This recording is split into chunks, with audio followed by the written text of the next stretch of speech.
안녕하세요. 사연에 빠지다의 DJ 민영입니다. 오늘도 두 가지 사연 준비되어 있는데요. 오늘도 재미있게 끝까지 들어주시고요. 구독과 좋아요 버튼도 눌러주세요. 그럼 오늘은 어떤 사연이 도착했을지 오늘의 사연 바로 만나볼게요. 안녕하세요, 여러분. 저는 올해로 결혼 10주년을 맞이한 40대 주부입니다. 처음 결혼식을 올리던 때가 엊그제 같은데 벌써 결혼한 지 10년이 되었다니 감개무량해지네요. 이 채널은 결혼 생활을 하는 동안 저와 비슷한 입장에서 결혼 생활을 겪으신 여러분의 사연과 함께 울기도 하고 웃기도 하며 제 일상이 되었어요. 그동안의 세월이 세월인 만큼 제게도 여러분만큼이나 이야기가 많이 쌓였는데요. 그간 여러분들 이야기 감사히 들은 만큼 제 얘기도 들려드리는 게 도리이지 않을까 싶어 오늘은 제 이야기를 한번 해볼까 합니다. 저는 아들 둘, 딸 하나 있는 집에 둘째 아들한테 시집을 왔어요. 시부모님이나 남편이나 남편의 형제, 남매들 모두 다 성격이 순하고 모진 구석이 없는 분들이십니다. 보통 처음 결혼식 준비한다고 할 때 서로 의견 차이로 싸우는 경우도 많고 시댁에서 무리한 요구를 하시는 통에 갈등을 겪는 일이 흔하다고 하는데요. 감사하게도 저는 그런 거 모르고 비교적 수월하게 결혼하는 데 성공했습니다. 그래서 결혼하고 나서도 계속 이런 평화가 지속되리라고 생각했죠. 남편의 막내 여동생인 신우이는 결혼을 일찍 해서 아무래도 미혼일 때보다는 집안 행사 때 자주 보기 어려운 편이고 남편의 형님은 대학교 마치고 해외에서 유학생활을 하시고 취업도 외국에서 하셔서 결혼 초반에는 역시 쉽게 뵙기 어려웠어요.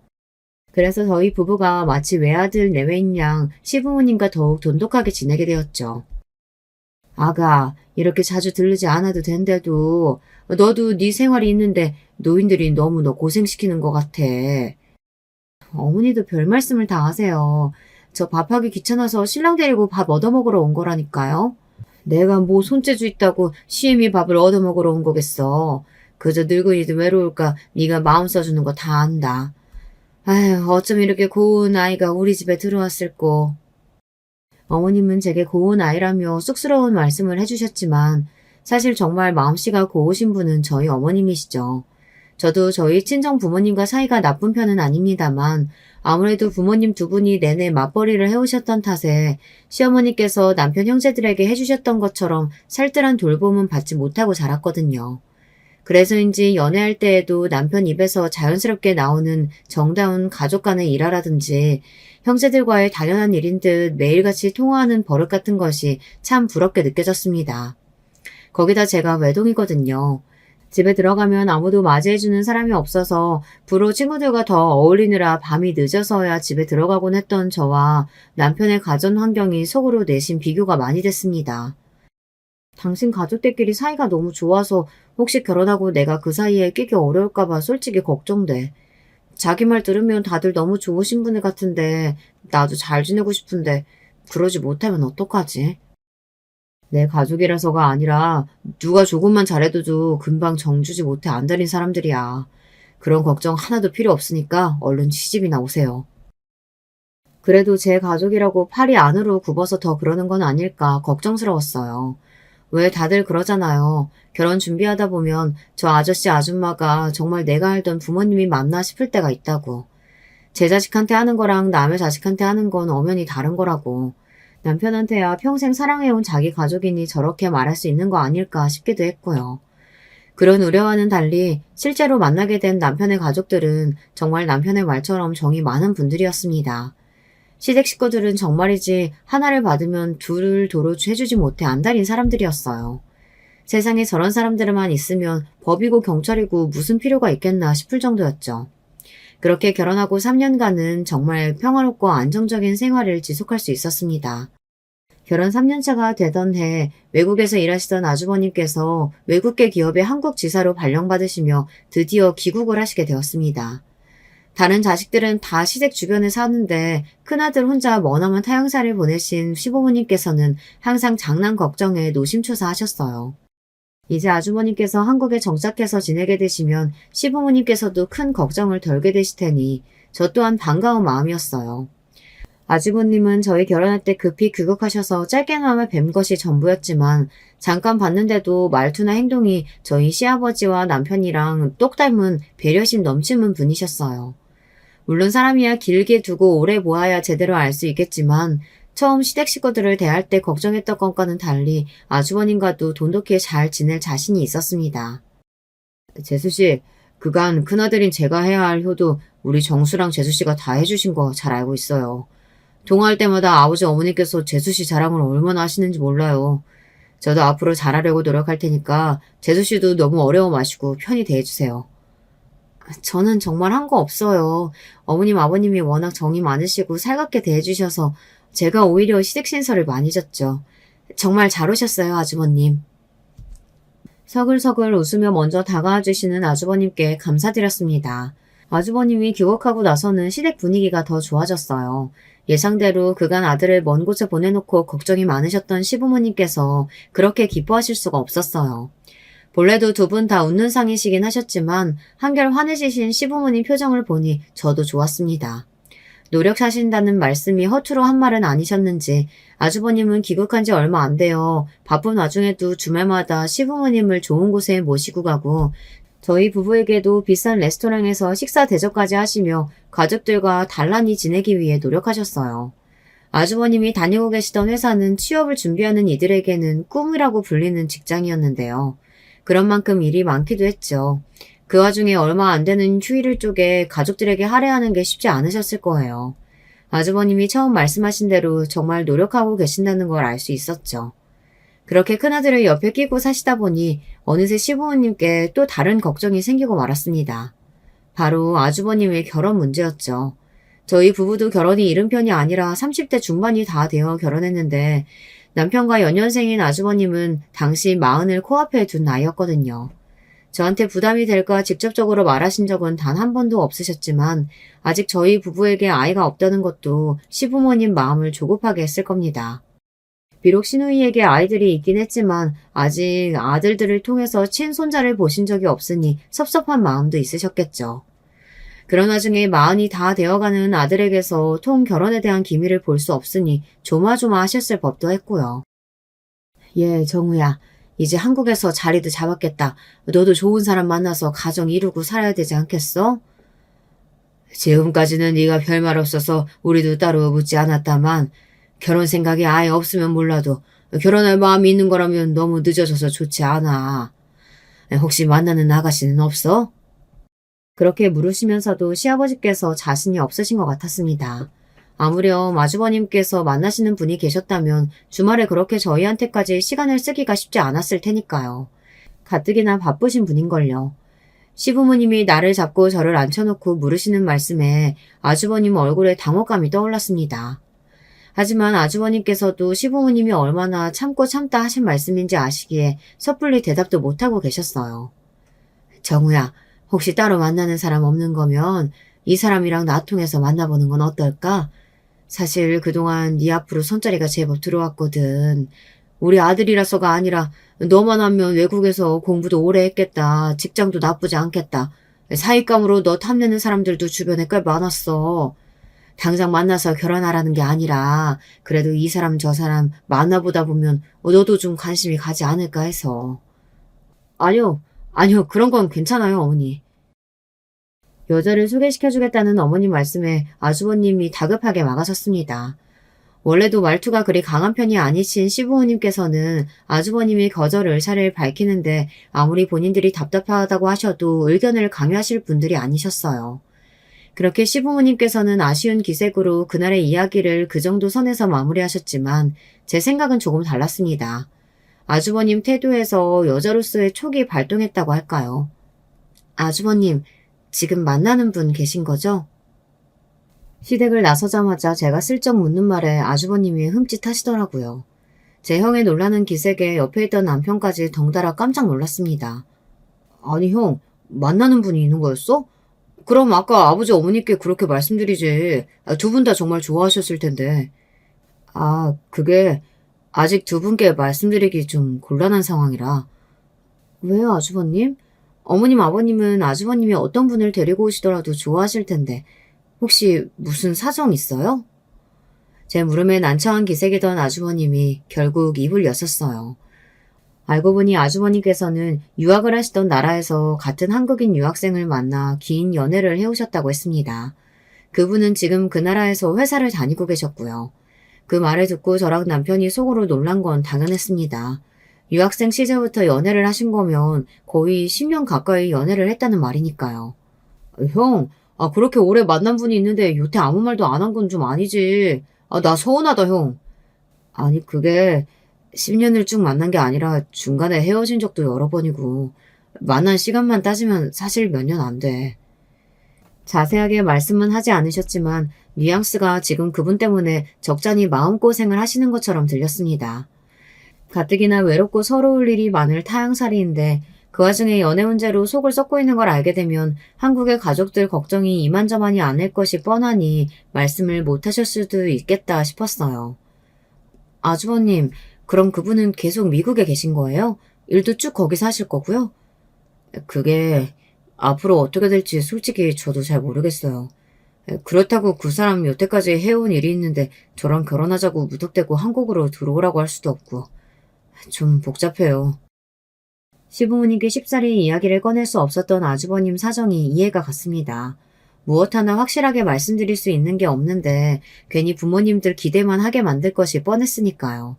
아직 시부모님께는 비밀로 해달라고 단단히 약속을 받으신 후에야 아주버님께서 댁으로 돌아가셨습니다.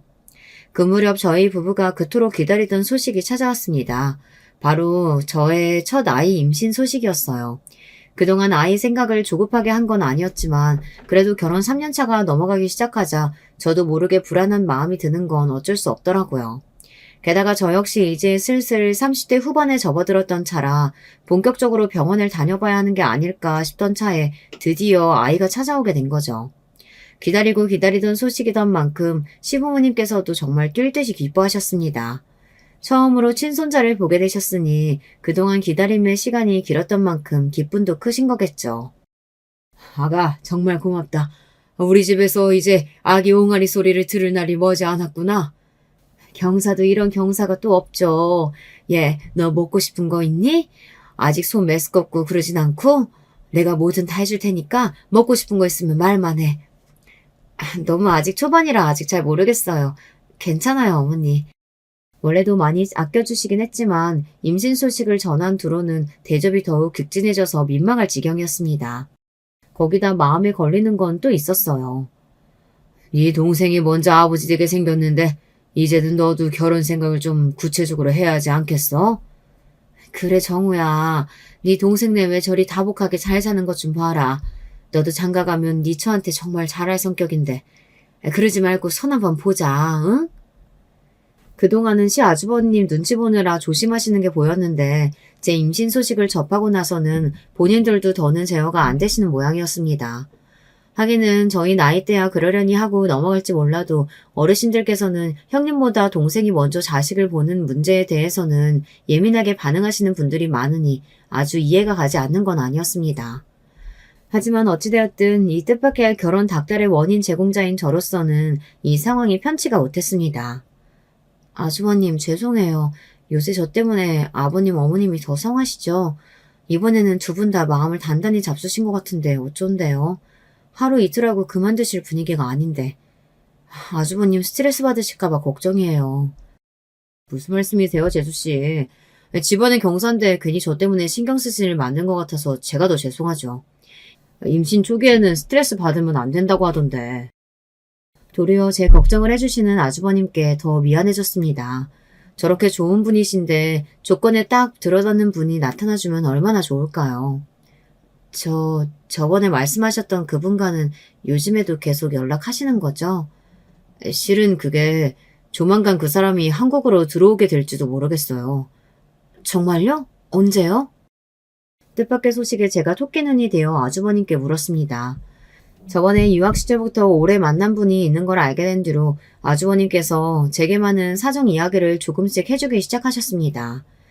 연애가 안정적이지 않다 보니 편하게 지인이나 가족에게 하기 어려운 이야기가 되어 그동안 아주버님도 어디 말할 데가 마땅치 않아 많이 답답하셨던 것 같았어요.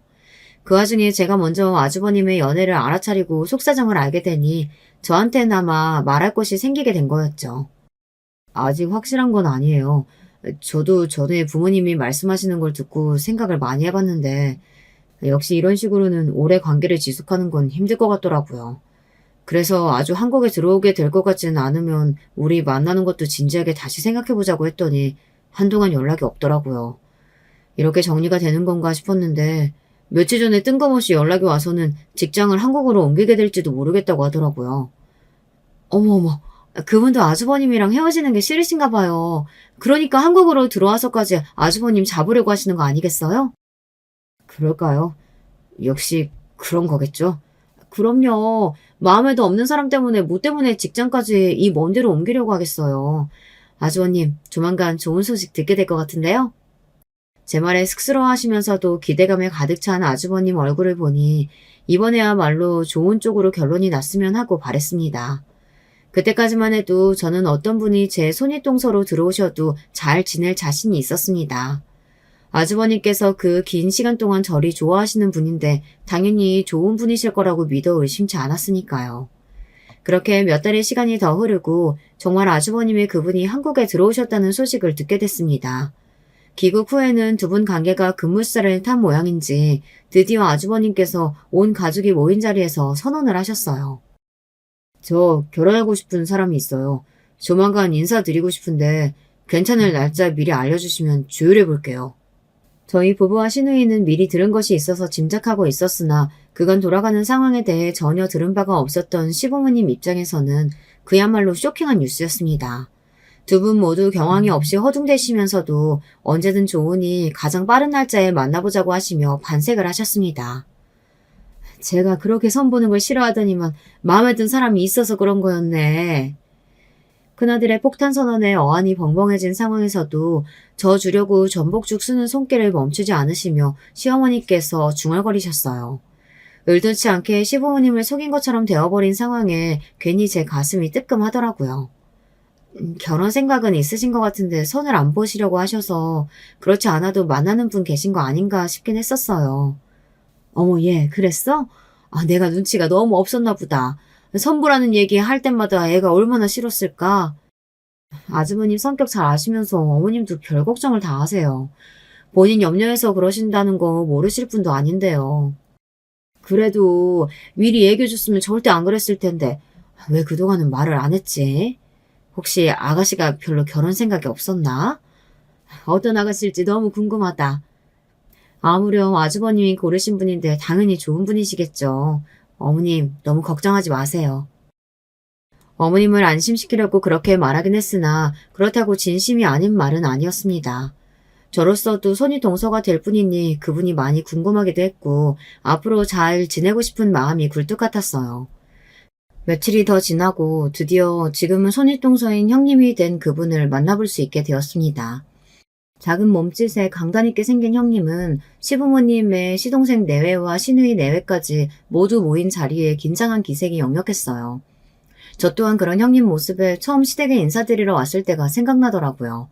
사실 긴장하지 않기가 더 어려운 자리죠.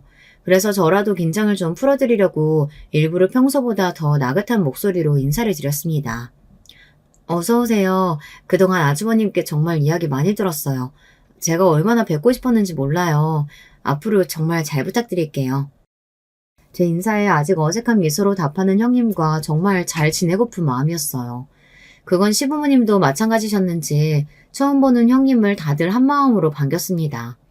시어머니께선 미리 아주버님께 형님이 좋아하는 음식을 물으셔서 전날부터 밤에 잠도 잘 못 주무시고 정성껏 식사를 준비하셨어요.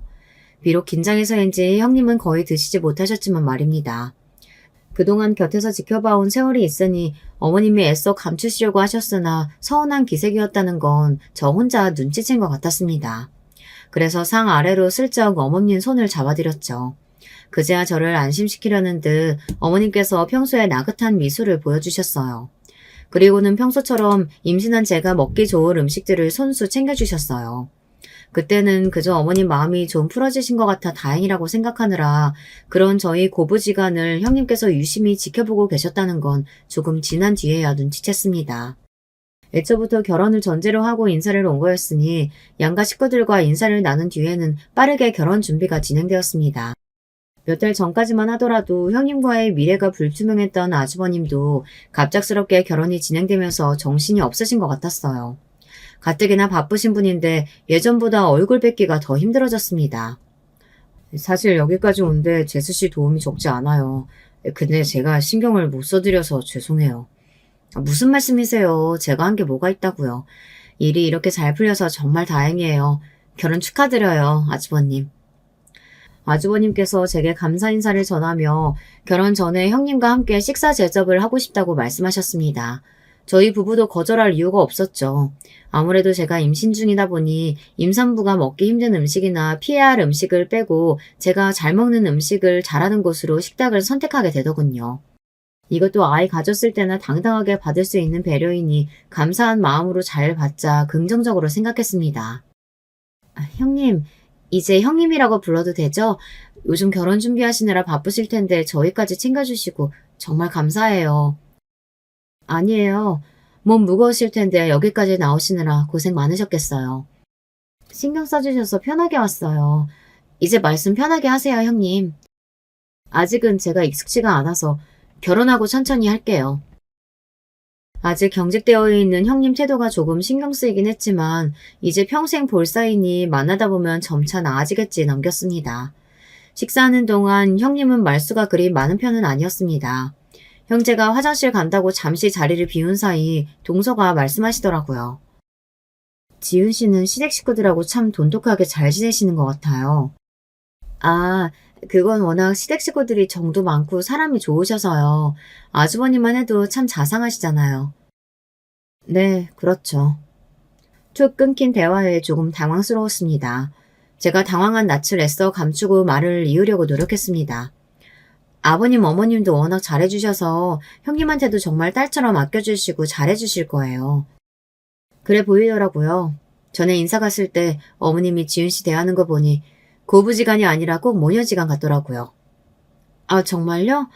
어머님이 그 말 들으시면 정말 좋아하시겠다. 정말 기분 좋아서 한 말이었는데 왠지 동서 기분이 언짢아 보였습니다. 제가 뭘 잘못 말했나 눈치를 보는 와중에 형제가 식당 룸으로 돌아오는 바람에 대화는 거기서 끊기고 말았어요. 그때라도 제가 눈치 좋게 동서 마음을 읽었더라면 그 후의 일들이 좀 순탄하게 흘러갔을까 싶더군요. 그렇게 또 시간은 흘러 아주버님과 동서가 마침내 결혼을 했습니다. 이제 만삭이 된 배를 부여잡고 결혼식에 참석하면서 정말로 그 두 분이 행복하게 잘 사시기를 진심으로 바랬습니다.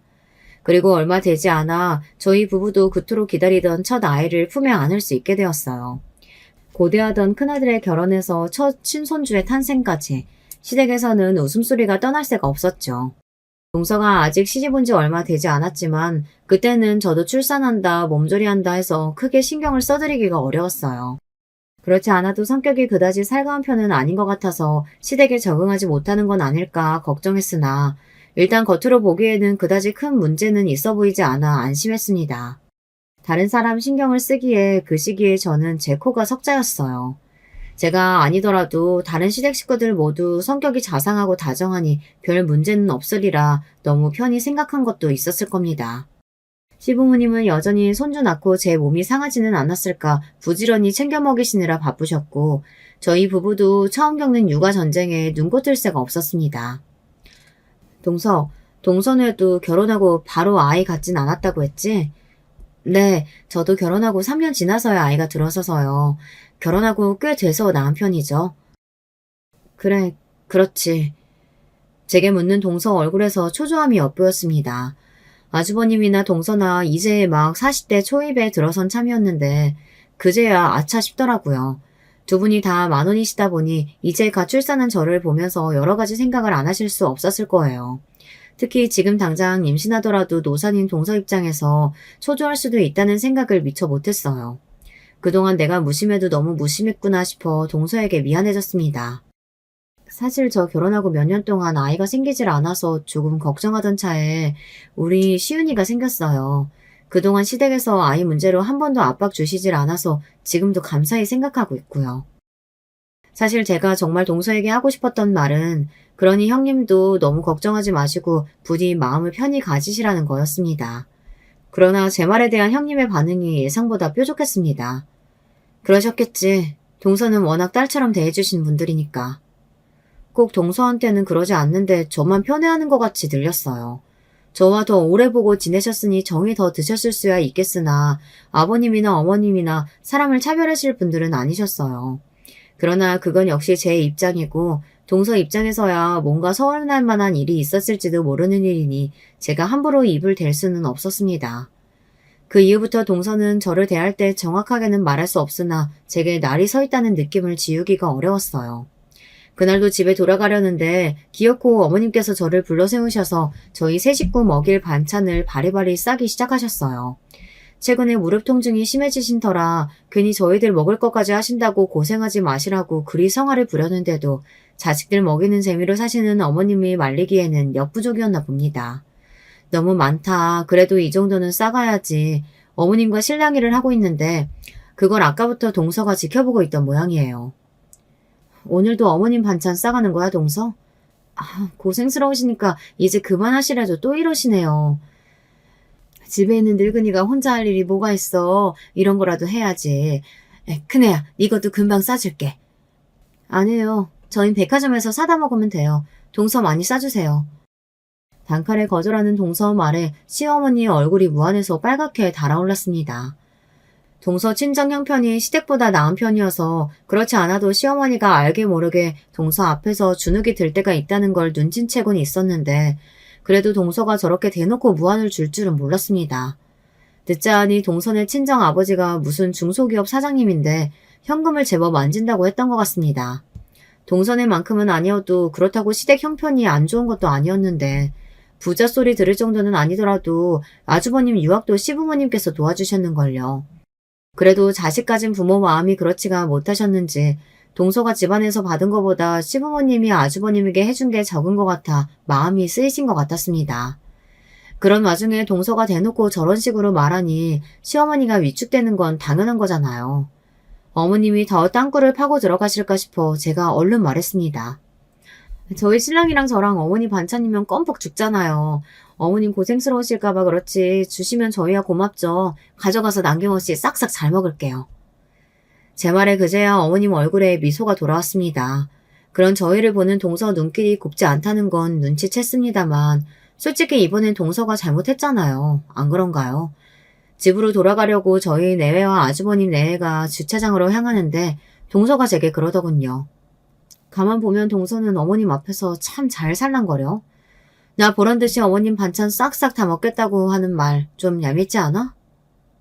날카로운 동서 말투에 저희 남편과 아주버님 두 분 다 당황하셨어요. 하지만 저라고 할 말이 없는 건 아니었습니다. 형님, 아까는 형님이 말씀을 너무 무심하게 하셨어요. 자식들한테 당신 음식 해먹이는 걸 인생의 재미로 알고 사시는 분인데 반찬 안 가져가실 거였으면 그냥 맞벌이라서 집에서 자주 밥 먹을 시간이 없어서 안 주셔도 괜찮을 것 같아요. 하셔도 됐을 일이잖아요. 그걸 저희는 백화점에서 반찬 사다 먹을 테니 동서 많이 싸달라는 건 누가 들어도 무안할 소리죠.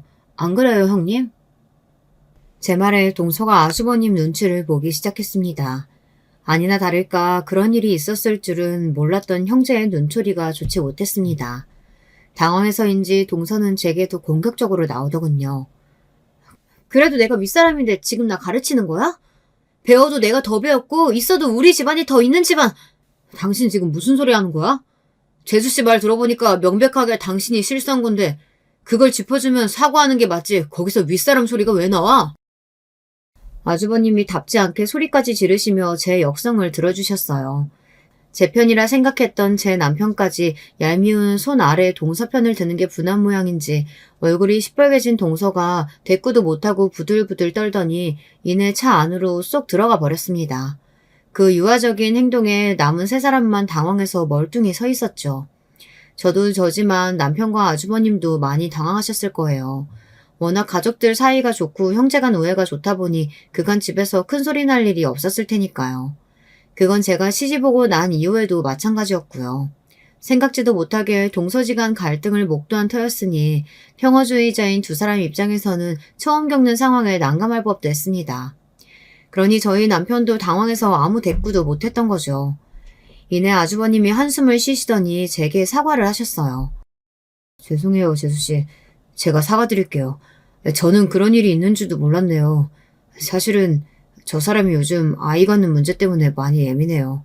집에서도 짜증이 많이 늘었어요. 우리 식구들이 다들 허허 웃는 상이잖아요. 제 기분이 이렇게 안 좋은데 저만 빼고 다들 좋아 보이니 자꾸 심통이 나는 모양이에요. 제가 그러지 말라고 얘기를 하긴 했는데 시은이 보면 자꾸 초조해지고 자기도 마음 다스리기가 쉽지 않은 것 같더라고요. 그렇다고 재수 씨한테 그런 식으로 굴면 안 되는 건데 제가 다시 얘기해서 꼭 사과하게 할게요. 어머님한테는 제가 따로 죄송하다고 연락드릴게요. 정말 죄송합니다, 재수 씨. 사과받는 저희 부부가 민망할 정도로 한참을 고개를 숙이던 아주버님이 떠나고 나서야 저희 부부는 한숨 돌렸습니다. 남편이 제게 그러더군요. 결혼하고 나서 어떻게 된 게 형이 얼굴이 더 안 좋아. 우리 앞에서 저 정도인데 집에선 어떻겠어. 가뜩이나 처가에서 조건 더 좋은 사위 보면 좋았을 걸 성에 안 찬다며 구박하는 것 같던데. 중간에 낀 형만 안 됐어 진짜. 형님 댁에서 아주버님한테 그런데? 그건 진짜 몰랐네. 우리 아주버님만한 사람이 어딨다고 그러신대. 자기네가 돈이 있으면 얼마나 있다고 사람을 그런 식으로 대해. 아주버님 안 돼서 어떡해. 그러게 말이야. 요즘 같아선 결혼 전에 어머니가 선보라고 했을 때 그냥 보는 게 낫지 않았을까 싶네. 당신도 괜히 고생하는 것 같고 내가 미안해. 당신이 사과할 일은 아니지. 안 그래도 상황이 안 좋은데 임신 때문에 마음이 조급해져서 더 그러시나 보다. 그렇게 말은 했지만 정말로 슬슬 걱정이 되더라고요. 저러다 말면 상관없는데 계속 저런 식으로 나오면 솔직히 저도 잘 지낼 자신이 없었거든요. 그동안 시댁 식구들과 워낙 잘 지낸 탓에 예상치 못하게 겪게 된 갈등이 더욱 당황스러웠습니다. 하지만 안타깝게도 상황은 오히려 더 나빠지기만 했습니다. 때는 어느덧 출산한 지 1년의 시간이 흘러 저희 아들 시은이의 첫 돌을 맞이하게 되었어요. 저희한테야 소중한 첫 아이입니다만 요즘 추세가 결혼식도 아니고 돌잔치에까지 지인을 부르면 별로 좋아하지 않는다는 걸 아는데 굳이 여러 사람 불러 요란스레 아이 돌잔치를 하고 싶진 않았습니다. 이왕이면 저희 아이를 정말 아껴주는 사람들과 간소하지만 의미 있는 자리를 만들고 싶었어요. 저희 친정 부모님께서는 늘 바쁘시니 두 분 시간 나실 때 시은이와 함께 식사 자리를 따로 만들기로 하고 시댁 식구들과 집에서 조촐하게 돌잔치를 겸한 식사 대접을 하기로 했습니다. 제가 집에서 돌잔치를 한다고 했을 때부터 어머님이 당장이라도 본인이 음식을 다 해주실 기세로 나오셔서 말리는 게 일이었습니다. 어머님, 그간 저희가 어머님한테 얻어먹은 밥이 얼만데요. 이번에는 저희 아들 돌도 맞이했겠다. 저희 시은이 예뻐해 주시는 분들한테 감사하는 마음으로 저희가 직접 한 밥 한 끼 대접해드리고 싶어요. 어머님도 이번엔 뭐 해주실 생각하지 마시고 어머니 손맛에야 비교는 안 되지만 제 정성 봐서 그냥 대접만 받아주세요. 그런 제 말에도 시어머니는 뭔가 해주지 못해서 안절부절 못하셨으나 감사한 분께 손수 지은 밥 한 끼 대접하고 싶은 마음은 진심이었기에 저희 부부가 팔을 걷어붙였습니다. 올 사람이 많지는 않았지만 그래도 제대로 대접하고 싶은 마음에 식재료도 최고급으로 준비하고 전날부터 둘이서 아등바등 해가며 정성껏 잔치 음식을 준비했어요. 그렇게 돌잔치 당일 하나둘씩 시댁 식구들이 저희 집으로 도착했습니다. 서로 덕담을 주고받고 돌복을 입은 시은이를 보며 귀여워 어쩔 줄 모르는 식구들과 화기애애하게 인사를 나누고 있는데 생각보다 늦게 아주버님 내외가 저희 집에 도착하셨어요. 그런데 이게 웬일인지 동서한테서 술 냄새가 진동을 했습니다. 어머, 시은이 돌복 입었네? 첫 생일 축하해, 시은아. 전에 없이 목소리 톤이 올라간 동서 모습에 얼이 빠져 있는데 그 옆에 아주버님이 쩔쩔매고 어찌할 바를 모르고 서 계셨어요. 저는 나름대로 수습한다고 두 분을 얼른 자리에 앉혔습니다. 시은아, 큰아빠 큰엄마 오셨네. 와주셔서 감사합니다 해야지. 오시느라 고생하셨죠? 식사 금방 준비되니까 잠깐만 앉아서 기다려주세요. 그러고 불이 나게 주방으로 들어오는데 등 뒤에서 식은땀이 쫙 났습니다. 일이 잘못되어도 단단히 잘못되리라는 불길한 예감이 엄습했습니다. 저를 뒤따라 들어온 남편 역시 마찬가지인지 낯빛이 좋지 못했습니다. 아니, 남의 집 귀한 잔치에 저게 무슨 예의야? 저러다 또 사고 칠 것 같은데 저대로 둬도 괜찮겠어? 그렇다고 축하해주겠다고 온 사람을 내쫓기라도 해? 옆에 아주버님도 계시는데 별일이야 없겠지. 얼른 음식이나 내가자. 그렇게 긴장된 채 정성껏 준비한 음식을 차례로 내어갔습니다. 심상치 않은 큰며느리 기세에 다른 식구들이 불어 더 가장된 투로 저희가 준비한 음식을 칭찬했어요. 아이, 너희들이 준비 많이 했다더니 음식이 정말 맛있겠네. 그러게, 둘이서 이걸 다 준비하려면 여간 고생스러운 게 아니었을 텐데. 맛있게 잘 먹으마. 그 말을 듣던 동서가 그 자리에 있는 사람들이 다 들리도록 큰 웃음을 쳤습니다. 그 주변의 공기가 싸해졌어요. 하나뿐인 제 자식 첫 생일에 궁상맞게 이게 다 무슨 꼴이람. 나 같으면 건물을 팔아서라도 내 아들 첫 생일이면 남부럽지 않게 의리의리하게 잔치를 열어줬을 텐데. 시윤아, 너도 참 부모 잘못 만나서 고생이 많구나.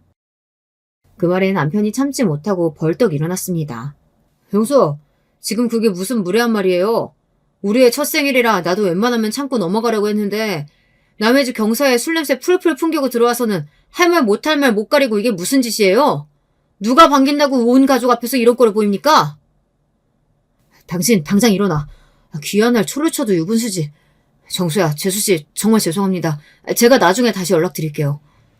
안 나가겠다며 주정을 부리는 동서를 억지로 끌고 아주버님이 불이 나게 사라지셨습니다. 좋은 날 이게 무슨 꼴이에요. 속이 상해서 눈물이 찔끔 나왔어요. 그런 저를 보고 시댁 식구들이 어쩔 줄을 몰라서 어떻게든 달래려고 음식이 너무 맛있다는 둥, 우리 시은이 돌복 입은 게 너무 늠름한 게 큰 인물이 될 거라는 둥 난리를 피워주었어요. 하지만 제 귀에는 잘 들어오지 않았습니다. 그렇게 시댁 식구들이 다 돌아간 뒤 아주머님에게 전화가 왔습니다. 재수씨, 정말 입이 10개라도 할 말이 없습니다. 어떻게든 못 가게 말렸어야 했는데 기어이 가겠다고 고집을 피우는 바람에 큰아버지가 돼서 시훈이한테도 정말 할 말이 없네요. 정말 죄송해요. 괜찮다고 해야 하는데 선뜻 괜찮다는 말이 나오지를 않았습니다. 우리 아들 첫 생일이에요. 우리 부부에게도 시훈이에게도 시댁 식구들에게도 뜻깊은 날이었는데 동서 때문에 엉망이 되어버렸다는 생각에 동서가 너무 원망스러웠어요. 아주버님 탓을 할 일은 아니라는 건 알지만 솔직히 오늘 일은 저한테도 너무 상처네요. 당분간 동서랑 마주칠 일 없었으면 해요. 죄송합니다, 아주버님. 그렇게밖에 말하지 못하는 제 스스로가 너무 못나게 느껴졌으나 어쩌겠어요. 저도 제 마음을 어떻게 못하겠더라고요. 그러고 며칠이 지나지 않아 이번엔 동서에게서 전화가 왔습니다. 동서, 그날은 내가 실수했어. 사과의 의미로 오늘 저녁에 도련님이랑 함께 식사 대접하고 싶은데. 당장 오늘이요? 나도 오늘 아니면 사과할 용기가 안 날 것 같아서 그래. 사과하겠다는 사람 태도가 참 뻣뻣하기도 하더군요. 솔직히 거절하고 싶었습니다. 왜 치중진담이라고 하잖아요. 바로 며칠 전에 궁상이 어쩌고 우리 시은이가 부모를 잘못 만나네 어쩌네 막말을 해놓고 며칠 만에 마음이 바뀌었을 리도 없지 않습니까? 게다가 아이 접종을 한다고 급히 나와 꼴이 말이 아니었어요. 하지만 제가 돌려서 거절 의사를 전해도 동서는 막무가내였습니다. 제가 수락하지 않으면 아주 저희 집까지 쫓아올 기세였죠. 거기다 제게 미안해하시던 아주버님도 마음에 걸렸어요. 그렇게 결국 내키지 않는 식사 제안을 수락했습니다. 약속 장소는 병원에서 좀 떨어진 고급 호텔 일식집이었습니다. 도저히 집에 들러 옷 갈아입을 시간이 나지 않아 가는 길에 있는 친정집에 들러 잠시 아이를 맡겼습니다. 바쁜 와중에도 혹시나 저번 같은 일이 또 일어난다면 아들에게 그 꼴을 또 보이기 싫었거든요. 그렇게 부랴부랴 약속 장소에 가니 저 말고 다른 일행은 이미 다 도착해 있더라고요. 주문도 미리 한 모양인지 기본 세팅이 이미 다 되어 있는 상태였어요. 너무 늦을까 싶어 급히 온 탓에 겨우 한숨을 돌리려는데 저를 보더니 동서가 소리를 빽 질렀습니다. 동서, 지금 꼴이 그게 뭐야? 고급 호텔에서 밥 얻어먹는 사는 사람이 지금 등산복 입고 여기로 온 거야? 사람이 생각이 없어도 이렇게 없어. 동서한테 체면이 없다고 나도 그런 줄 알아? 진짜 급이 안 맞아서. 동서 그 격떨어지는 품이 없는 행동에 진짜 지긋지긋해. 꼴도 보기 싫으니까 그냥 꺼져. 밑도 끝도 없는 원색적인 비난에 오히려 제가 대꾸를 못하고 있으니 제 대신 남편이 버럭 소리를 질렀습니다. 사과하겠다는 인간이 이게 지금 무슨 막말이야? 야, 너 그렇게 잘났어? 내가 그동안도 예뻐서 참아준 줄 알아? 너 같은 거랑 사는 내 형이 너무 안 돼서 참아줬다. 그랬더니 감히 내 마누라한테 이따위 짓을 해? 내 자식 새끼 돌잔치에 그 추태를 부려? 네가 있으면 뭐 얼마나 있다고. 먼저 사람이 돼, 이 비라 참아글 인간아. 정수야, 재수씨. 제가 정말 죄송합니다. 당신 당장 재수씨한테 사과드리지 못해? 도대체 이게 몇 번째야? 내가 도대체 언제까지 당신을 참아줘야 돼? 두 형제가 고래고래 소리를 지르는데 머리가 깨질 것 같았어요. 그때 노크를 하고 들어온 식당 총 지배인이 제게 90도로 허리를 굽혀 인사를 하고는 말했습니다. 오랜만에 찾아주셨네요. 그간 격주했습니다. 기빈불들께 대접해야 한다고 하셔서 오늘 특별히 더 신경 썼어요. 바로 내어드릴까요? 자기가 그렇게 무시한 궁상맞은 촌 아래 동서에게 깍듯하게 인사하는 총 지배인을 보더니 동서 눈이 튀어나올 것만 같더라고요. 그 꼴을 보며 제가 총 지배인에게 말했어요. 아니요. 지금 보니 귀빈 대접받을 만한 사람은 아닌 것 같네요. 예약룸 하나 빼주실 수 있나요? 그쪽에 새로 세팅 부탁드려요. 제 말에 총지배인이 다시 정중히 허리를 굽히곤 자리를 떴습니다. 아까의 아수라장이 언제였냐는 듯 사방이 조용했어요. 저는 정신을 가다듬고 비로소 제가 해야 할 말을 시작했습니다. 왜요? 가진 걸로 끝나는 분이 갑자기 궁상맞은 동서가 좀 있어 보이니 당황스러우세요? 그래요. 내가 여기 총 지배인이랑 안면이 좀 있어요. 아버지께서 이 호텔 이사시라 어릴 적부터 봐왔거든요. 네. 동서가 제일 기 죽이겠다고 예약한 그 일식집이 바로 저희 아버지가 이사로 재직 중이신 고급 호텔에 입점한 곳이었어요. 어릴 적부터 가족 행사가 있으면 뻔질나게 들락거렸던 곳이기도 하고요. 제가 불어 저희 집 사정을 이야기하고 다니지 않으니 그냥 보면 부잣집 딸 티가 나지 않을 법도 했습니다.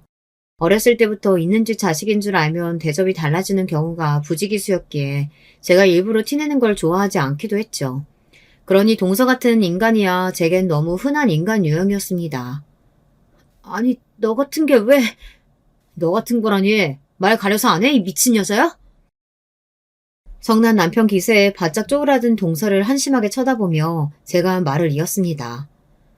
진짜 있는지 축에는 못 들어서 모르셨나 본데 진짜 부자들은 속으로는 어떻게 생각할지 몰라도 적어도 겉으로는 형님처럼 그렇게 대놓고 가진 걸로 천박하게 급 나누고 그러지 않아요. 그거야말로 정말 급 떨어지는 인간들이나 하는 짓이거든요. 그러고는 아주버님을 돌아보며 말했어요. 아주버님, 아무래도 오늘 식사는 힘들겠죠? 앞으로 동서와는 연락 안 하는 걸로 할게요. 그동안 저도 할 만큼 했으니 이해해 주실 거라 믿어요. 네, 정말 죄송합니다, 재수씨. 정수야, 너한테도 정말 못 보일 꼴을 보였다. 내가 나중에 찾아뵙고 다시 사과드릴게요. 아예 자기는 없는 인간 취급하는 저를 보고 분에 얼굴이 시뻘개지든 말든 남편과 그 룸을 나와 새 룸으로 이동했습니다. 테이블에는 제가 오는 길에 총지배인에게 연락해 준비한 특별 메뉴가 잔뜩 깔려 있었어요. 아무렇지 않게 자리에 앉아 식사를 시작한 저를 보고 오히려 남편이 어쩔 줄 몰라 했습니다. 여보, 괜찮아? 형수 때문에 당신 평생 겪지 않아도 될 일을 다 겪게 되고 내가 다 미안해. 됐어. 저런 인간 한두 번 보는 것도 아니고 밥 먹으러 왔으니까 밥이나 먹고 가자. 그러고 며칠 후 저녁 아주버님이 저희 집으로 찾아오셨어요. 며칠 새에 얼굴이 반쪽이 된 아주버님께서 말씀하셨습니다. 저 그 사람이랑 별거 시작했습니다. 결혼 초부터 아이 문제니 시댁 문제니 핑계댔지만 결국 저랑 사는 게 못마땅해서 그렇게 저희 식구들한테 함부로 군 거였겠죠. 저한테 그러는 것까진 어찌 참는데 재수씨한테까지 그렇게 못 보일 걸 보이고 나니 그제야 정신이 번쩍 들더라고요. 솔직히 이제 제가 어떻게 해야 할지도 모르겠어요. 처음부터 그 사람과 결혼하지 않는 게 나았을 것 같기도 해요. 어찌됐든 저희 부부 문제는 저희 부부 선에서 해결했어야 하는데 재수씨한테까지 그렇게 인격적인 모독을 서슴지 않는 건 정말 용서받을 수 없는 일이죠. 제 사과로는 부족하시겠지만 그래도 정말 죄송합니다. 재수씨, 혹시나 그 사람이 먼저 연락을 하더라도 절대로 받아주지 마세요. 말 그대로 동서와는 연락을 딱 끊었습니다. 처음에는 정말 징그러울 정도로 연락이 왔으나 저도 더 이상 동서를 받아줄 생각은 손끝만큼도 없었습니다. 제가 하도 연락을 안 받으니 이젠 문자로 너 때문에 이혼을 하게 생겼다느니 제발 한 번만 용서해달라느니 제 남편에게 얘기를 잘해달라느니 협박을 했다 애걸을 했다 난리를 피우더군요. 그마저도 한 번만 더 연락하면 우리 집안 변호사를 통해 내용 증명 보내겠다 메시지를 한 번 보냈더니 뚝 끊겼습니다. 저한테 한 만행을 전해 듣고 시댁 식구들도 모두 동서에게 등을 돌렸으니 그 누가 제 남편을 설득해 주겠습니까? 동서는 그렇게 거의 1년을 버텼으나 결국 아주버님께 이혼을 당했습니다. 당연히 유책 배우자는 전 동서였죠. 동서가 나가고서야 저희 시댁에는 평화가 돌아왔습니다. 저희 부부 역시 마찬가지였죠. 아주버님은 요즘 어머님이 소개해주신 분들과 만남을 이어가고 있어요. 어머님이 고르고 고른 분들이시니 아주버님과 아주 잘 어울리는 한 쌍이 될 겁니다. 전 동서는 아직 혼자인 걸로 알고 있어요. 소문이 어떻게 난 건지 전 동서는 재혼시장에서 기피 대상이 되어 있더군요. 그 폐악을 부려놓고도 이혼이 충격적이긴 했던 건지 직장에도 안 나가고 친정에 박혀서 폐인처럼 지내고 있다는 소식을 들었습니다. 더는 알고 싶지 않아서 소문을 물어온 친구에게 더 묻지도 않았어요. 진작 마음을 좀 곱게 썼으면 오죽 좋았겠습니까만 이제와 늦어도 한참 늦은 말이죠. 재산으로 사람 금 나누고 무시하려고 들었던 제 전 동서 이야기는 여기까지예요. 이만하면 인과응보라고 할 수 있겠죠. 제 사연 끝까지 들어주신 여러분 감사합니다. 안녕하세요. 저는 서울에 살고 있는 사연에 빠지다 여성 애독자예요. 유튜브 들어갈 때마다 사연 한 편씩을 꼭 눌러보고 있는데 이번에는 제가 그 사연이라는 걸 보내봅니다. 세상 천지에 분란 일으키는 거 좋아하는 사람이 어디 있을까요? 혹시 간혹 있을 수도 있으나 드물 거라고 여기네요. 저는 소위 좋은 게 좋은 거다라고 여기며 지내는 사람이었습니다. 아니, 정확하게는 그렇게 지내고 싶은 사람이었죠. 아리송한 제 모습이 이 사연에 잘 담길지 모르겠네요. 부디 잘 들어주시면 감사할게요. 저는 고부 갈등을 보지 못하고 살아온 사람이에요. 왜냐하면 친할머니께서 제가 아주 어렸을 때 낙상사고를 당하셨고 그 이후로 거동이 좀 불편해지셨는데 저희 집이 모시고 살았거든요. 이때 친할머니께서 우리 친정엄마에게 무척 고마워하셨습니다.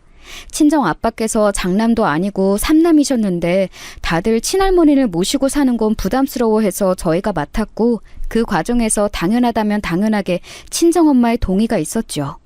남편이 일찍 떠나보낸 과부가 자식 5 키우는 거 결코 쉬운 게 아니었어. 가끔 이런 생각도 한다. 다시 그때로 돌아가라고 하면 나는 2번은 그렇게 못한다고. 그렇게 힘들게 키운 아들들, 딸들, 넷이나 나를 나 몰라라 할 줄이야. 내가 인생 헛살았구나. 할머니, 다들 사정이 있어서 그러셨을 거예요. 마음속으로는 할머니를 다들 모시고 싶어 했을 거예요. 아니, 나를 두고 살 날이 아직 많이 남아서 지금부터 모시기에는 부담스럽다고 전부 꺼려한 것을 나는 잘 알고 있다. 그러니 내가 네 엄마에게 더욱 고마운 게지. 어디 며느리 된 입장으로 자기 시어머니 선뜻 모시고 살기 쉬운 줄 아니? 같은 여자로서 나는 그 어려운 심정 10분 이해한다. 채영이 너는 외탁을 하였는지 그런 자기 엄마 닮아서 벌써부터 이렇게 이해심이 넓고 심성이 고운 것 같구나. 아니에요, 할머니. 저 말썽쟁이라고 학교에서도 자꾸 선생님께 혼나는걸요? 동생도 잘 돌보고 이렇게 어른한테 공손한데 학교에서도 잘하겠지. 선생님이 우리 채영이를 잘못 보셨네. 친할머니께서는 저를 착하고 효심이 깊다 하셨지만 제가 학교에서 말썽쟁이였다는 건 사실이었답니다. 사람이 어떻게 일면만 가지고 있을까요?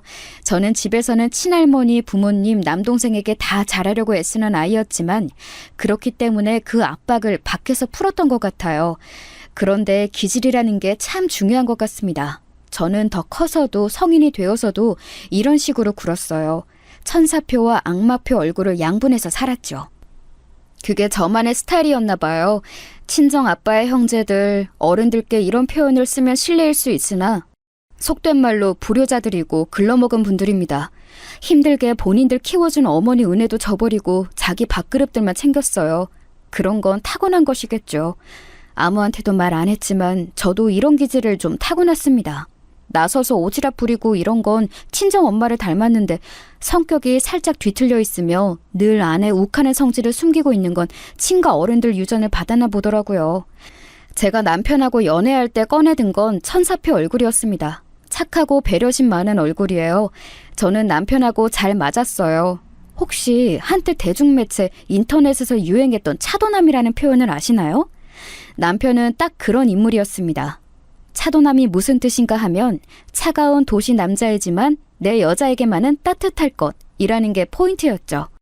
남편은 말수가 적고 어딘가 냉랭한 분위기가 살짝 풍기는 남자였어요. 그런데 그게 일부러 차갑게 구는 게 아니라 사람의 느낌 자체가 그러한 것이었죠. 그런 사람이어서인가 부친성 좋고 시골 출신인 저에게 남편은 끌렸다고 합니다.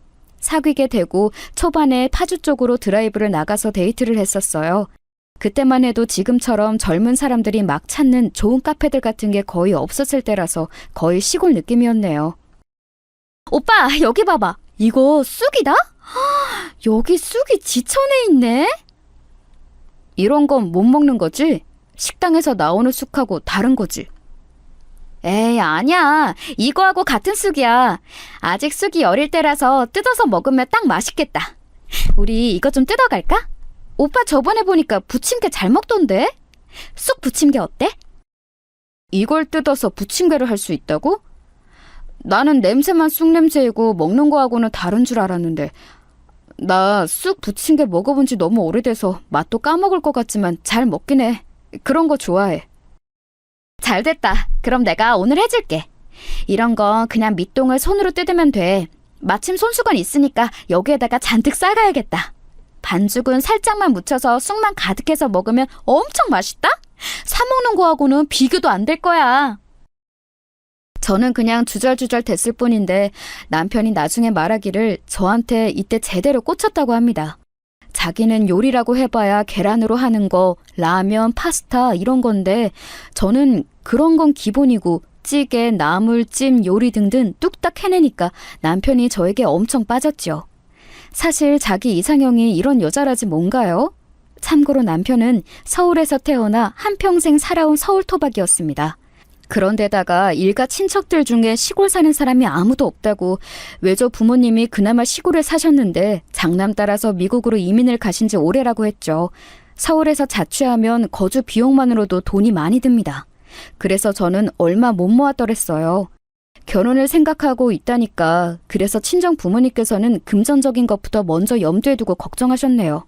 시골에서야 사실 별로 큰 돈 안 쥐고 있어도 얼마든지 유유자적 생활하실 수 있으니 두 분도 별로 돈 욕심 없이 살아오신 바였네요. 저는 대학 때문에 20살 때부터 서울에 살았는데 시어머니께서 이걸 비웃으셨습니다. 나는 늘 이게 신기하더라. 왜 지방 사람들은 쉽게 자기를 서울 사람이라고 얘기하는지 모르겠더라고. 엄마, 말씀을 왜 그렇게 하세요? 우리 채영이 너무 착하고 마음도 어려서 그렇게 말씀하시면 상처받는다고요. 뭐야? 우리 채영이? 아이고, 정성스레 아들 키워나 봤자 하나도 소용없구나. 엄마, 다 큰 자식이 원하는 상대와 결혼하겠다고 하는데 여기 엄마가 굳이 의견을 더하실 거예요? 시댁에 인사드리러 갔던 날 시어머니와 남편 사이에는 설전이 오갔는데 사실 제가 보기에는 아무것도 아니었습니다. 스케일로 따지자면 대하 드라마는커녕 미니 시리즈에도 못 미치고 그냥 단막극 수준으로 보이는 지지부진한 대화가 올해도 이어졌죠. 저는 왠지 다리도 저린 것 같고 너무 지루하기도 해서 하품이나 몰래 했어요. 그러자 시어머니께서는 저를 향해 가증스레 눈물 연기 펼친다면서 뭐라 툴툴대셨지요. 하품해서 눈물이 맺힌 거라고 할 수도 없고 저는 민망해서 고개를 숙였는데 제가 풀이 죽은 줄 알고 그때 남편은 더더욱 시어머니께 맞섰습니다. 이윽고 시어머니께서 이를 갈며 허락 아닌 허락을 해주셨어요. 그래 해라 해. 시골 천년하고 그렇게 죽고 못 살아서 결혼하고 싶거든. 이 엄마 가슴에 대모 땅땅 박고서 결혼하라고. 누가 봐도 반어복 가득한 허락이었지요. 한편 따로 배웠던 시아버지께서는 저를 꽤 마음에 들어 하셨어요. 아주 의외로 말이에요. 내가 보니까 요즘 젊은 아가씨답지 않게 너스레도 잘 떨고 부침성도 좋고 씩씩하고 너무 마음에 드네. 이런 아가씨를 어디서 또 만나겠어? 우리 아들놈이 한 건 했구만. 제가 감사한 마음으로 고개를 주걱거리고 있을 때 누군가 등장했어요. 훈훈했던 분위기를 깬 건 바로 남편의 누나인 제 시누이였습니다. 글쎄요, 아빠. 우리 엄마 눈높이에는 영 맞지 않는 수준인 것 같지 않아요? 이러면서 사람을 대놓고 위아래로 훑어보더군요. 여자들 사이에서 있는 묘한 기선제압. 신경전, 이런 게 느껴졌어요. 나는 시골이라고 하면 한평생 피땀 흘려 일한 성공한 사람들이 정년퇴임 하고서 여유로운 노후를 누리기 위해 귀농하는 그런 동네밖에 모르는데, 근데 그런 시골이 아닌 시골 사람이구나. 되게 비꼬면서 말을 하던데 도대체 어쩌라는 건지 싶었어요. 멋들어진 시골만 자기가 안다고 하는 게 뭐 어쩌라는 건가요? 그래서 그냥 웃어줬네요. 신우이는 이미 결혼을 한 사람이었는데요. 자기 남편이 무척 바쁜 사람이었어요. 그걸 굉장히 으스대며 저에게 자기 입으로 직접 말해주더군요. 참고로 제가 먼저 물어본 적은 없었습니다. 배우자 복이 내가 워낙 많아서 돈을 잘 벌어다 주니까 나는 걱정이라는 게 없어. 아이나 키우면서 살고 그냥 행복해. 내가 꿈꾸던 삶이야. 어? 어라? 왜 지금 전화가 오지? 여보세요?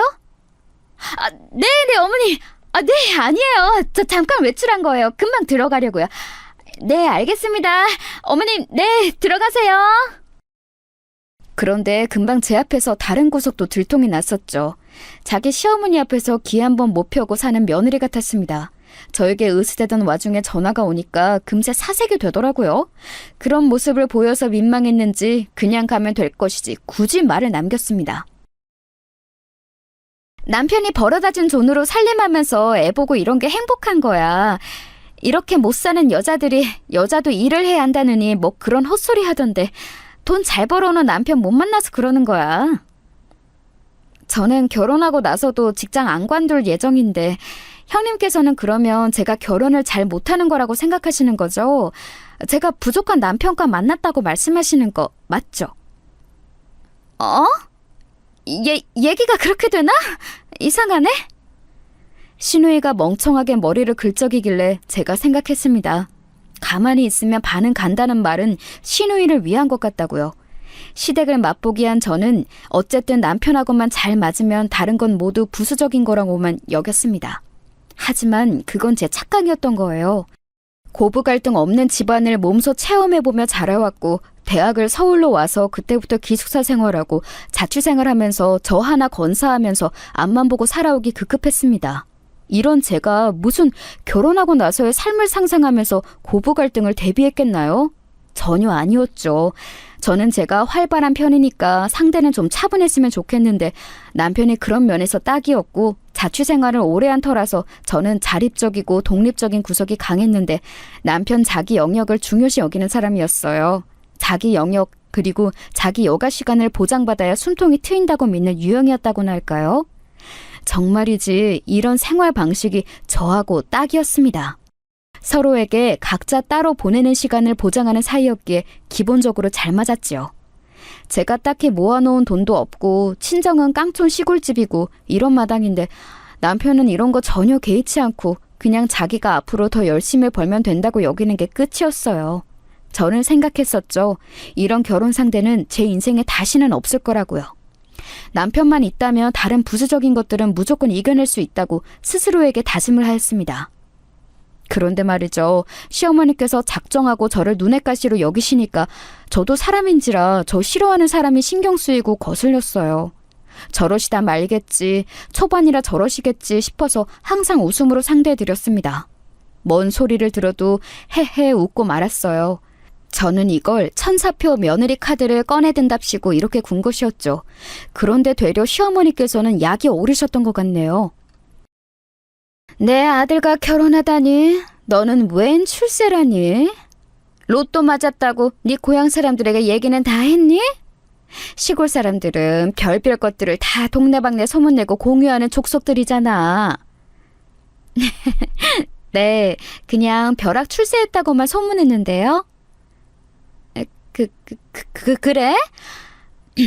여자는 다른 건 다 몰라도 얼굴만 예쁘고 몸매만 괜찮아도 그럴싸한 건데 너는 어째 그런 것도 못 갖췄을까? 최후의 보루마저 너는 갖추지 않은 건데 운빨이 너무 강해서 이 정도면 벼락 출세라는 표현으로도 부족해. 그러면 그냥 눈이 삔 남편 얻었다고 그렇게 소문을 낼까요? 제 딴에는 진심으로 시어머니께서 말씀하신 것을 성심껏 듣고 성의껏 반응을 해드린 것이었어요. 그런데 시어머니께서 조금 있다가 아주 얼굴이 시뻘개지는 것입니다. 그때 뭔가 잘못되었다는 예감을 받았지요. 자꾸 실실 웃으면서 사람 약 올리는 거야? 너처럼 기가 대책 없이 강하고 싸가지가 은은하게 없는 애는 처음 봤다. 차라리 악독한 년이 낫겠어. 너는 내가 딱 보니까 사람 속 뒤집어 놓는 능구렁이 유형이야. 너 어릴 적에 능구렁이 같다는 소리 꽤 들어봤지? 맞지? 제가 구렁이 비슷한 건 어릴 적에 산에 갔다가 잡아보기는 했는데요. 뭐야? 너 그 입 안 다물어? 어디서 자꾸 실실 쳐오고 자빠졌어? 너 앞으로 또 그렇게 웃기만 해봐. 죄송해요. 또 웃어버렸는데 저 이렇게 웃으면 어떻게 되나요? 어떻게 되긴 내가 너를 확 쥐어받아주고 싶어지지. 아이고 내 속이야. 이러다가 화병 걸리겠네. 정말 죄송해요. 저는 그냥 친근하고 좋은 며느리 모습 보여드리고 싶어서 웃은 건데 앞으로는 이렇게 안 웃을게요. 어머니 화병 걸리게 해드리고 싶지는 않아요. 내 아들은 대체 어디서 이런 환장할 것을 데려왔다니? 내가 설마 딸내미 결혼은 잘 시키고 나서 아들내미 결혼으로 골머니 알을 주는 상상도 못했구나. 강남 부자는 아니더라도 최소한 마포 용산쯤에 아파트 한 채는 가진 무난한 집안하고 연을 맺고 싶었는데 갤러리아 명품관 같이 구경 가고 나한테 명품 가방 신상 나온 거 있으면 좀 알려주고 나한테 기본적으로 명품 스카프 하나씩은 센스 있게 들려줄 줄 알고 그런 며느리. 내 아들 인물 잘 빠진 걸 봤을 때는 그런 며느리 얻는 거 일도 아니라고 생각했는데 어째 이런 대형 사고가. 사람 면전에 대고 저런 혼잣말을 하시다니 어찌됐건 시어머니께서도 정말 대단하신 분이었네요. 저는 겸연쩍게 눈치만 한참 보다가 제법 진솔된 말씀을 드렸습니다. 어머님, 저도 갤러리아 어디 있는지 알아요. 가본 적도 있어요. 그리고 저도 명품 잘 소비하지는 않아도 좋아해요. 없어서 못 쓰는 것뿐이죠. 당연하지. 네가 명품 잘 쓰면 그거 다 내 아들 돈인 건데 너는 늘 검소하게 살아. 네 출신과 본분에 맞게. 그리고요 어머님, 마포 용산에 아파트 한 채가 무난한 거라니 있어봤자 대출빚 덩어리인 집들이 많을 텐데요. 부자도 많지만 안 그런 사람들이 훨씬 많죠. 저는 제가 딱히 뒤떨어지는 며느리라고 생각하지 않아요. 그건 내가 판단하는 거지. 왜 네가 판단을 하니? 어떤 조건을 봐도 네가 내 아들보다 못한데 어디가 뒤떨어지지 않는다는 거야? 네가 한강 보이는 아파트 한 채만 있었어도 나 너 이렇게 못마땅해 하지 않았어. 그러니까 네가 잘못인 거야. 시어머니께서는 그런 논리를 펼치시며 저에게 잘못을 전가하셨고 이를 박박 가시는 것도 모자라 꽉 쥔 주먹을 제 눈앞에 들이밀어 보이셨습니다. 저는 헤헤 웃으면 이제 안 될 것 같아서 진지한 얼굴로 가만히 있었지요. 그 다음에도 또 그 다음에도 저는 진지하게 시어머니를 상대해드리는 며느리로 최선을 다했습니다. 그랬을 뿐인데 왠지 시어머니께서는 제 길을 잡아 눌러놔야 하는데 쉽지 않다면서 당황해하시는 눈치였어요. 그러더니 당신의 지원군이자 쫄따구를 부르시더군요. 시누이 말이에요. 셋이 근교로 놀러가자는 시누이의 제안에 제가 흔쾌히 따랐죠. 그런데 식당에서 막 식사를 끝냈을 때 친정엄마로부터 전화가 왔어요. 그것도 영상통화였습니다. 남동생이 친정엄마께 영상통화법을 새로 알려드렸다고 하더니 금세 익히신 모양이었어요. 두 사람에게 양해를 구한 제가 얼른 받아봤죠. 친정엄마께서는 다름 아니라 밭에서 일을 하시다가 쉬시던 도중에 제가 생각나서 전화를 해본 것이었더라고요. TV에 나온 식당에 시어머니, 시누이랑 왔다고 하니까 환하게 웃으시면서 너무나도 좋아하셨습니다. 그러자 제 마음이 뭉클했죠.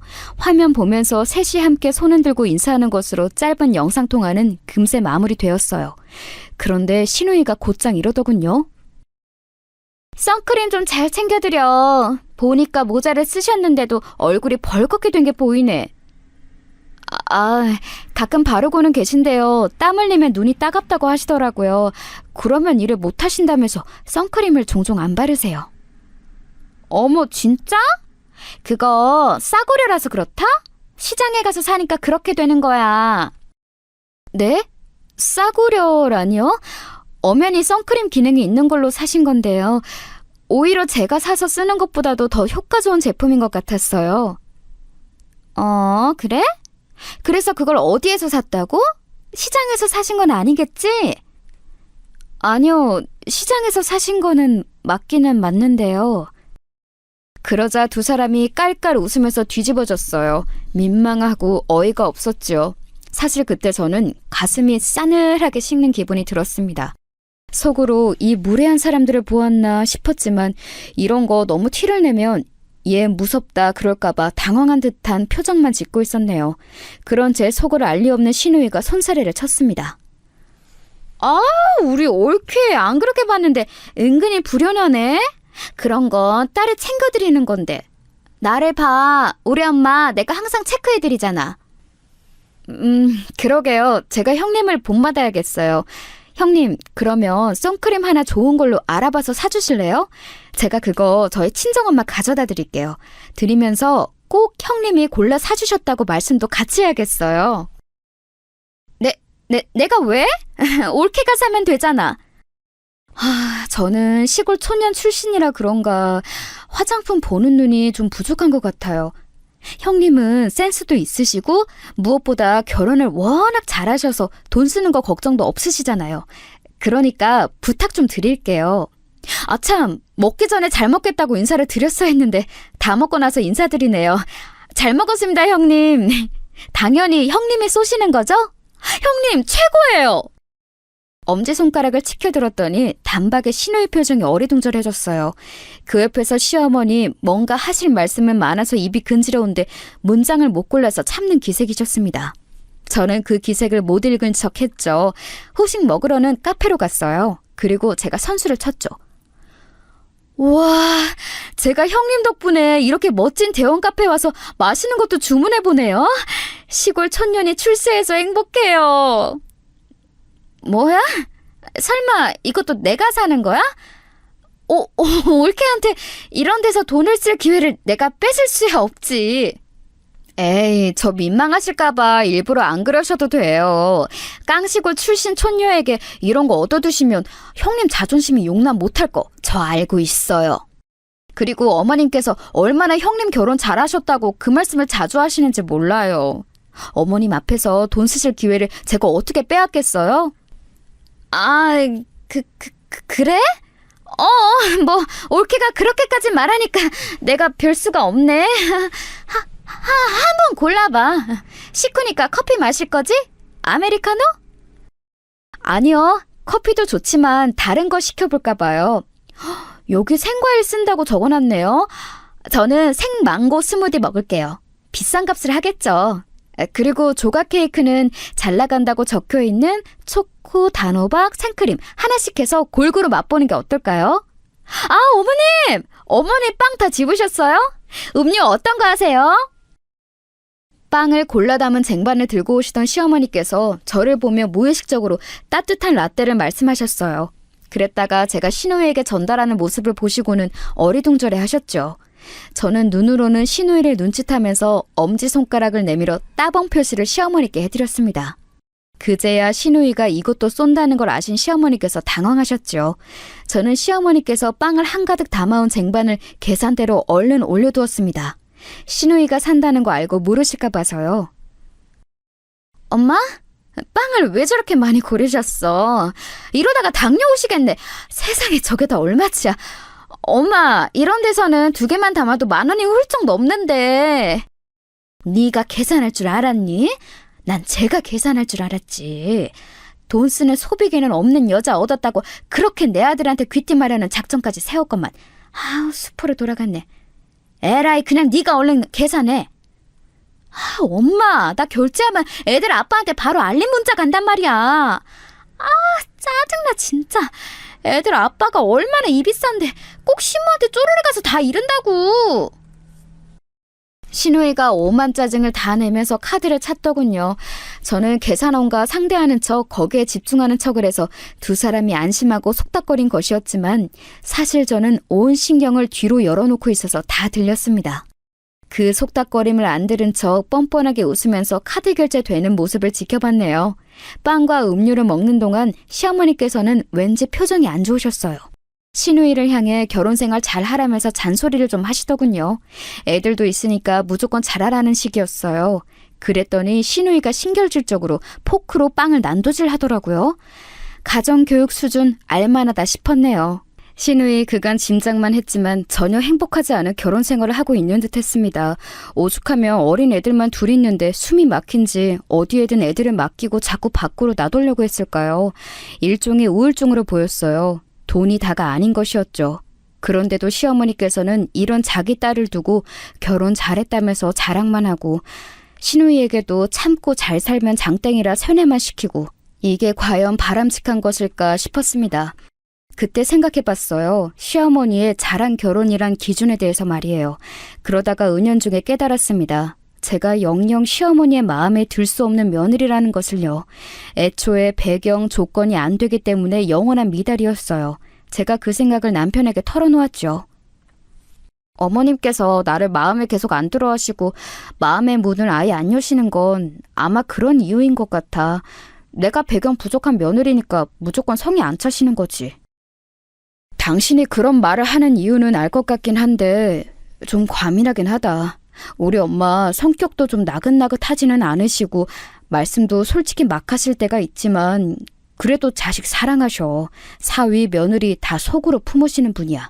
겉만 보고 판단하지 말았으면 해. 내가 무슨 겉만 봤다고 그래? 겉만 보고 판단하시는 건 다름 아닌 어머님이셔. 그때 남편하고 감정이 살짝 상했어요. 그게 느껴지더라고요. 어찌됐든 팔은 안으로 굽는다는 게요. 그런 건 어쩔 수 없는 건가 봅니다. 마침 친정 엄마에게서 연락이 왔길래 제가 허심탄회하게 여쭤봤어요. 엄마는 어떻게 할머니랑 잘 지내셨어요? 대체 어떻게 고부 갈등도 없었던 거예요? 나라고 해서 갈등이 아예 없었을까? 어린 네 눈으로 읽을 수 없었던 기류들이 있었지. 하지만 그래도 잘 지내고 잘 살았던 건 늘 누군가가 참았기 때문이야. 그게 나였던 때도 있었고 네 할머니였던 때도 있었지. 항상 누군가 배려하는 마음이 있지 않으면 어려운 게 인간관계야. 고부관계는 특히나 그렇고. 엄마, 만약에 상대가 안 참는 것 같으면 내가 참아야 할까요? 엄마는 예전에 엄마가 더 많이 참으셨어요? 글쎄, 그건 하늘나라로 여행 가신 네 할머니에게 여쭈어야 할 것 같아. 내가 더 많이 참았다고 하는 것에 과연 동의를 하실지 확신이 없거든. 그런데 나는 어쨌건 네 할머니에게 항상 감사했어. 왜냐면 내가 노력하는 거, 희생하는 거, 그런 거를 인정을 늘 해주셨거든. 때로는 그 마음을 알아준다는 것만으로도 고마운 거야. 그게 인간관계이지. 지금 생각해보니까 내가 좋은 며느리는 아니었던 것 같아요. 아랫사람으로서 도리를 다하지 않은 것 같고 딱히 잘나게 내세워서 뭘 해드린 것도 없고 나도 나 자신을 돌아봐야 할 것 같네요. 우리 딸 기특하다. 생각만으로도 그렇게 한다는 게 대단해. 어떤 사람들은 평생을 다른 생각을 하지 못하고 고집만 피우다가 세상 살다 떠나기도 하는데 우리 딸은 장하네. 저를 칭찬해 주셨던 친정엄마, 제 이야기를 듣고 내심 생각이 많으시기는 했나 봐요. 왜냐하면 이틀 뒤 저희 집으로 반찬을 부쳤다고 연락을 주시면서 약간 망설이시는 말투로 반찬을 제 시댁에도 보내시고 싶다는 의사를 밝혀오셨거든요. 제 의견을 물어보시길래 저는 괜찮을 것 같다고 말씀을 드렸어요. 워낙 음식을 직접 농사 지으신 걸로 하시고 이웃들이 직접 지은 거 받아서 하시고 국산재료 다 쓰시고 정성 가득하거든요. 친정엄마께서 농사일로 은근히 바빠서 요리는 자주 못하시지만 기본적으로 솜씨가 좋으십니다. 괜히 시어머니 모시고 사신 며느리가 아니셨죠. 남편에게 물어봤더니 무척 반색을 하였어요. 장모님 잘 뒀다면서 엄청 기뻐하더라고요. 시아버지께서 나이가 드시며 젓갈, 장아찌 같은 짭짤한 반찬을 좋아하시게 됐다는 정보까지 알게 되신 친정엄마께서는 의욕을 밝히셨습니다.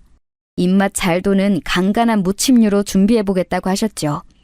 그런 친정엄마의 모습에 제 입가에 미소가 지어졌죠. 그때 공교롭게도 시어머니께서 저에게 딱 잔소리를 날리시더군요. 나는 이날 이때까지 남편 밥상 차리는 아내의 본분을 잊지 않고 살아왔는데 너는 뭐야? 시골 촌년 출신이면 밥 좀 구수하게 잘 차려봐. 내 아들이 너 손끝이 야무지다고 그래서 그거 좋게 보고 결혼을 해준 것 같던데 너는 어떻게 사람이 이렇게 배신을 때리니? 지난주에 오빠가 아팠을 때 제가 밥을 잘 안 차려줬다고 이러시는 거죠? 근데 저도 일을 다니니까요, 어머님. 아파서 입맛이 돌았다 안 돌았다 하는 사람의 컨디션에 제가 맞춰서 따뜻한 밥상을 차려낼 수가 없었어요. 근데 벌써 지난 일을 갑자기 지금 왜 말씀하세요? 생각할수록 분해서 그렇다. 왜? 너는 누가 그런 자세한 변명 듣고 싶다 그러니? 죄송하다, 잘못했다, 잘하겠다 이렇게 하면 되는데 하여간 너는 늘 태도가 빳빳해. 시골 잡초 닮았니? 확시 그냥 농약을 쳐버릴까 보다. 그런 모진 말씀을 들으면 사과하려다가도 목구멍으로 쏙 들어갈 것 같았어요. 그래도 제가 먼저 성숙하게 굴자 나이 들었다고 해서 다 성숙하면 이 사회에 혼란이란 없을 것이다 라는 생각을 해대면서 좋은 게 좋은 거라는 심정으로 사과를 드렸습니다. 제가 부족했던 것 그리고 남편이 그때 아팠기 때문에 몸이 아파서 서러운 심정으로 시어머니와 통화를 하다가 밥 못 먹고 있다는 이야기를 한 것도 다 이해하고 미안할 따름이라고 이런 얘기들을 구구절절 드렸어요. 정중하게 꼬리를 내렸더니 세상에나 시어머니께서는 오히려 이때다 싶으셨는지 잔소리 폭탄을 쫙 날리시더군요. 하도 귀가 따가워서 휴대폰을 멀리 내려놔야 했습니다. 속이 부글부글 끓었지만 그래도 곧 친정엄마가 맛있는 반찬에서 시댁으로 부치실 예정이었으니까요. 그거 받으시면 지금 저에게 화를 내신 것까지 누그러져서 되려 저에게 미안해하실 것 같았습니다. 그런 생각을 하고 있었는데 다음 날 시누이한테서 연락이 왔어요. 올케, 다음 달에 단풍 물들면 우리 엄마 모시고 어디 좋은 데 갈까 하는데 그런 곳은 주말에 사람이 너무 많잖아. 올케 평일에 언제 시간 낼 수 있어? 올케가 된다는 때에 맞춰서 정하려고. 그런 계획이시군요. 형님, 근데 이걸 왜 저한테 말씀을 하세요? 며느리 데리고 가는 것보다는 아들 데리고 가는 걸 어머님은 더 좋아하시지 않을까요? 뭐? 걔 데리고 가면 재미없어. 참석도 안 하려고 들걸? 그리고 엄마가 자꾸 우리 아들 타령할 거 뻔해서 같이 가면 안 돼. 피곤한 평일 중반에 귀한 아들 데리고 이런 데 왔다면서 엄마가 쓸데없는 난리 치실지도 몰라. 그래요? 저도 피곤함 느끼기는 마찬가지인데. 맞다 형님. 선크림은요? 저희 친정 주소를 생각해보니까 안 알려드려서요. 주소를 몰라서 아직 못 보내신 거죠? 백화점에서 선크림 사두셨죠?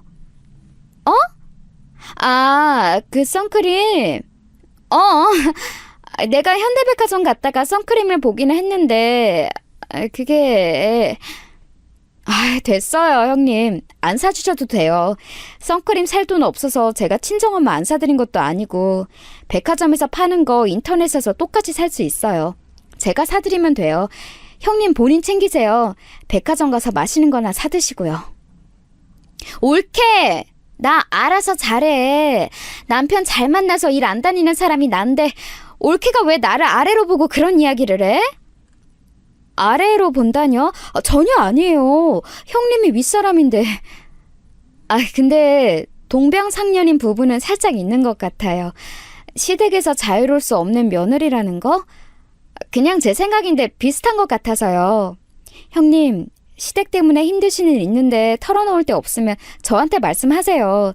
그냥 그것만으로도 속이 후련해질지 모르잖아요. 참나, 진짜 웃긴다. 옳게. 갑자기 뭐 이상한 드라마라도 봤어? 어이가 없네. 신우이가 신경질을 내며 전화를 끊었지만 저는 충동적으로 말을 술술 뱉고만 것에 민망할지언정 후회는 하지 않았어요. 친정 엄마께서 그러셨잖아요. 마음을 알아주는 것만으로도 위로가 된다고. 인간관계는 그런 거라고.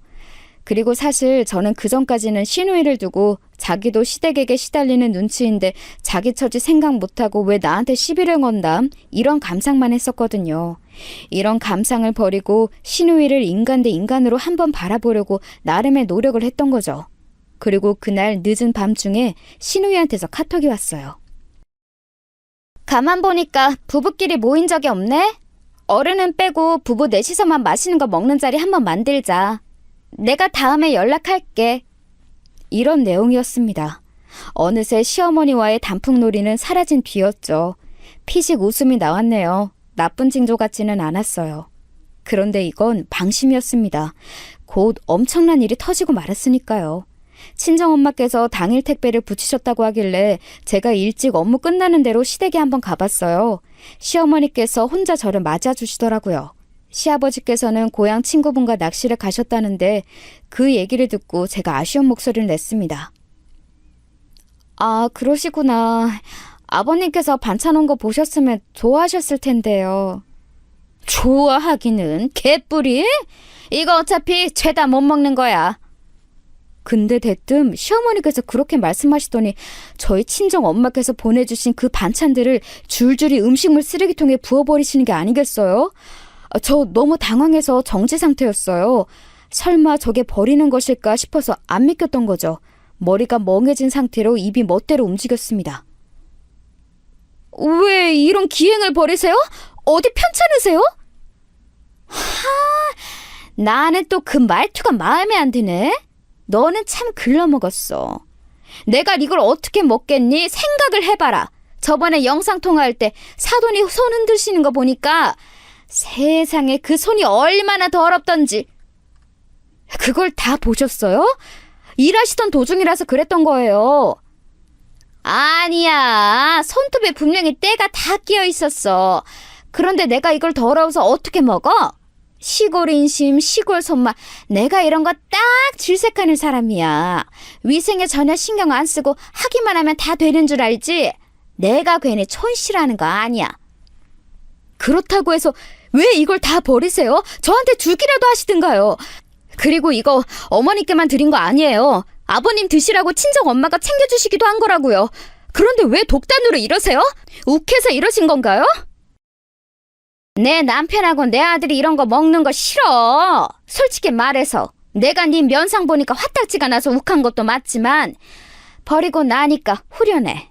네 길을 꺾어 놓다 못해 박살내고 싶은 게 내 본심이야. 네가 잘만 했으면 내가 안 이렇게 나왔을 수도 있었지. 이게 다 네 잘못이지. 와, 이런 시어머니가 기다릴 줄 알았다면 저는 이 집안 며느리 안 했어요. 내 발등 내가 찍었구나 싶어서 지금 후회 중이네요. 후회? 거짓말하지 마라. 내 아들 낚아서 땡 잡았다고 희희낙낙하면서 사는 주제에 너 볼 때마다 얼마나 얄미운지 몰라. 거머리 같은 것이. 이래도 안 떨어져 나가겠지. 그럴 바에는 내가 너 서서히 말려주기마. 네가 잘 모르는 거지.